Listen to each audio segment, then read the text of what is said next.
The cameras were rolling, the lighting was, perfect. It was all set up to capture this happy new chapter. The fairy tale. The fairy tale, exactly. Okay. The engagement, the babies, the whole happily ever after. But that's not what the lens caught. No, not at all. It caught something much, much rawer. Uh-huh. A relationship just on the absolute brink of falling apart. And we're talking about a moment where the star herself admits on camera that they might not be able to come back from it. The cameras flashed. The crowd froze. And just like that, reality TV royalty faced a very, very real crisis. Welcome to StarScope Report. It's great to be here. And honestly, this story it goes so much deeper than the usual tabloid stuff. It really does. We've got articles, clips, a whole social media deep dive ready. And our mission here is to uncover the drama, the shakeups, the scandals everyone's talking about. And today, we are diving deep into Charlotte Crosby, the Geordie Shore icon. But the headline isn't about partying. It's about the serious buzz around her and her fiancé, Jake Ankers. And it all plays out on their new show, Geordie Stories. Charlotte, Mam of Two. Right. And the angle here, it's not just a simple fight, is it? No, it's this collision of things. It's what some people call mediatized domesticity. It's postpartum exhaustion.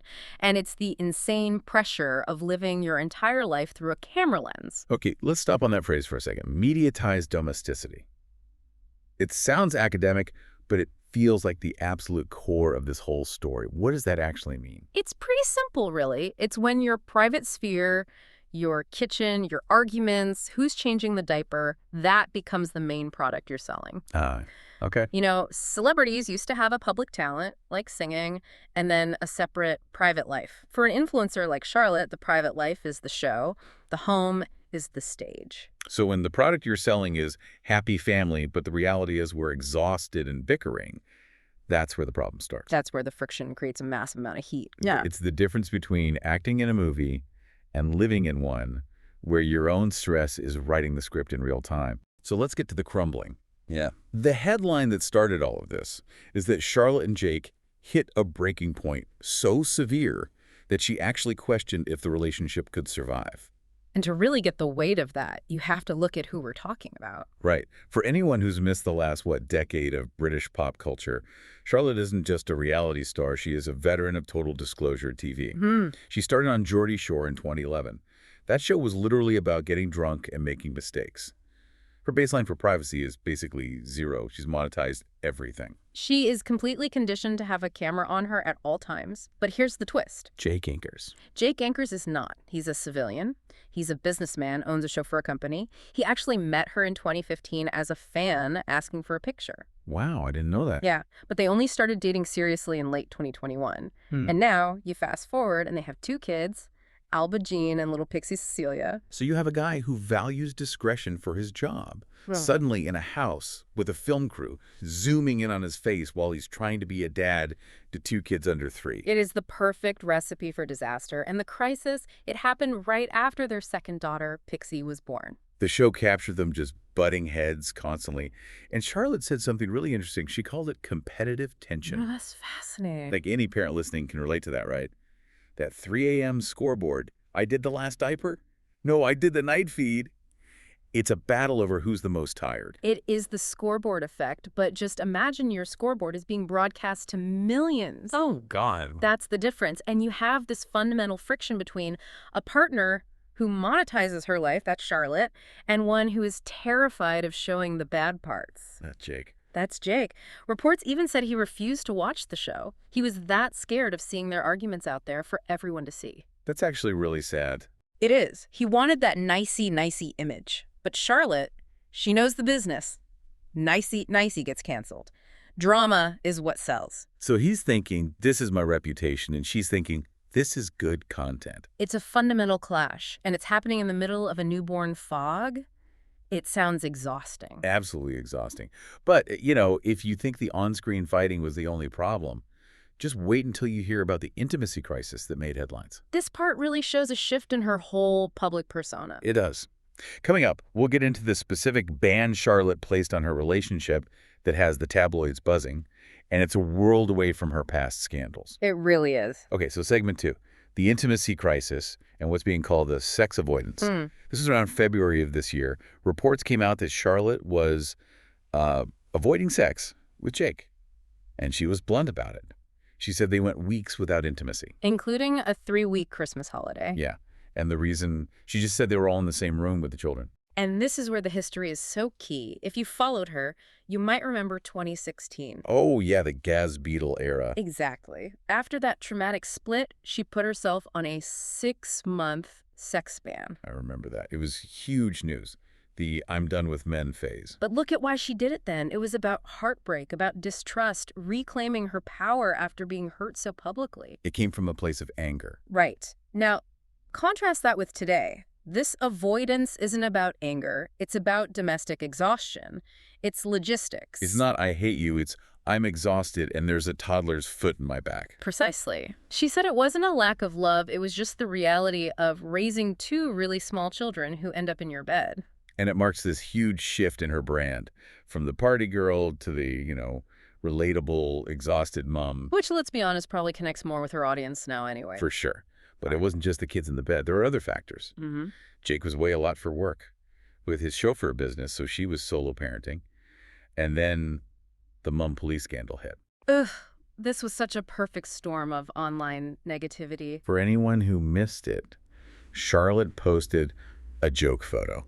She'd photoshopped a picture to make it look like baby Pixi was, hanging from a plane's exit sign. It was so clearly a gag about how stressful it is to fly with kids. So obvious.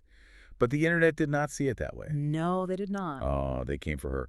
Accusations of child endangerment, that she's a terrible mother, you name it. And that's the thing. You have a mother who is already solo parenting, filming a show, her relationship is rocky, and then she tries to make a joke and just gets attacked. That pressure cooker. Yeah. It had to have contributed to the whole rocky patch. You're fighting with your partner at home and then fighting with strangers online. It's a siege mentality. You feel like the whole world is against you. It's the double-edged sword of being an influencer, I guess. But okay, marriage troubles, parenting exhaustion, that's one thing. Okay. But there's a massive financial roadblock that has their wedding on hold. And the reasons are kind of spectacular. Involves Norah Jones, doesn't it? It does. And a machete raid. But first, if you're loving these deep dives into the reality behind the reality stars, make sure you're subscribed. Yeah. We've got even wilder stories coming up next week, so hit that button so you don't miss out. Okay, so, the wedding. Or the non-wedding. Right. Segment 3, burglary, budgets, and the postponed wedding. The headline is, it's officially on hold. Now, they got engaged on a rooftop in Dubai back in November 2023. It looked like a total fairy tale. The whole 9 yards. But then reality hit, and it hit hard. And reality is the right word. We have to talk about the trauma here. In November 2024, their home was raided by armed intruders. With machetes. Oh. While the family was inside. Yeah. I mean, just hearing those words, it's horrifying. It's terrifying. That kind of trauma, it doesn't just go away. It forces you to move. It adds incredible stress. And they had to move mid-renovation. So you have the psychological trauma of a home invasion, plus the financial nightmare of moving into basically a construction zone. Moving is stressful enough, but moving because your sanctuary was invaded by men with weapons, that breaks people. It adds unbelievable stress. And on top of that, the finances.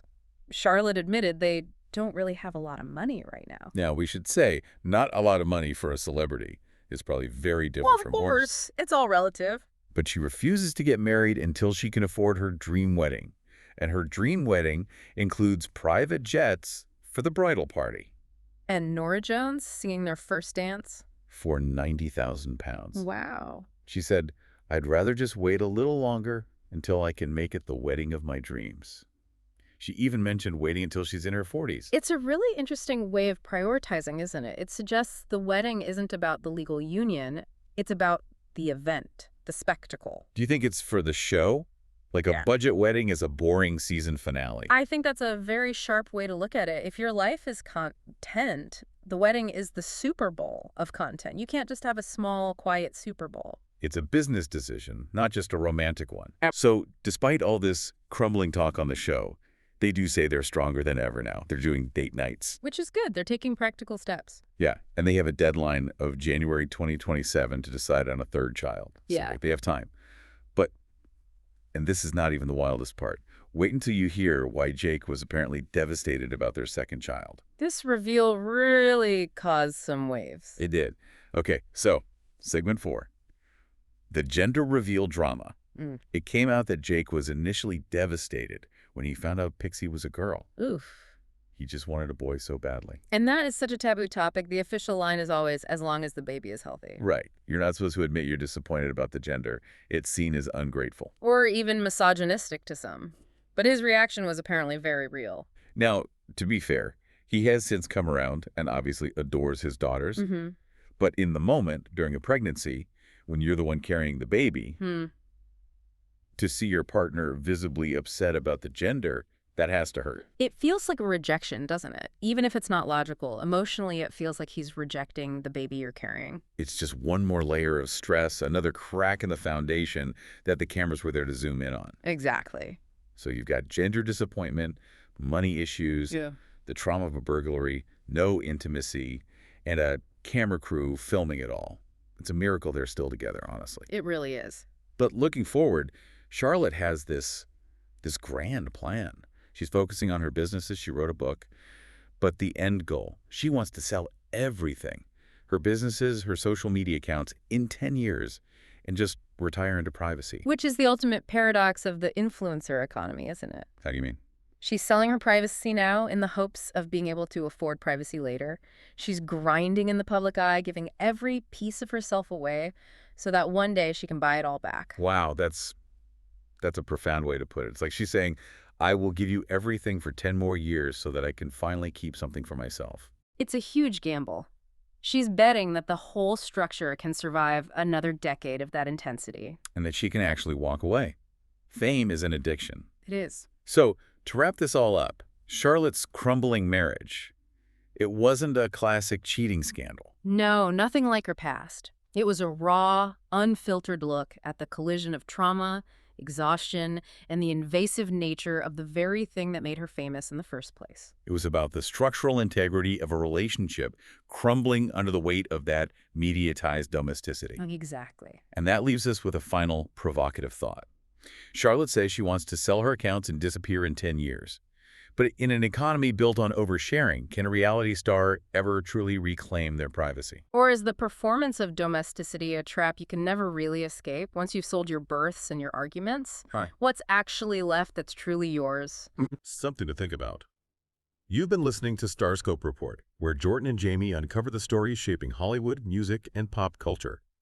Thanks for tuning in, and don't forget to subscribe for more stories that keep the stars shining.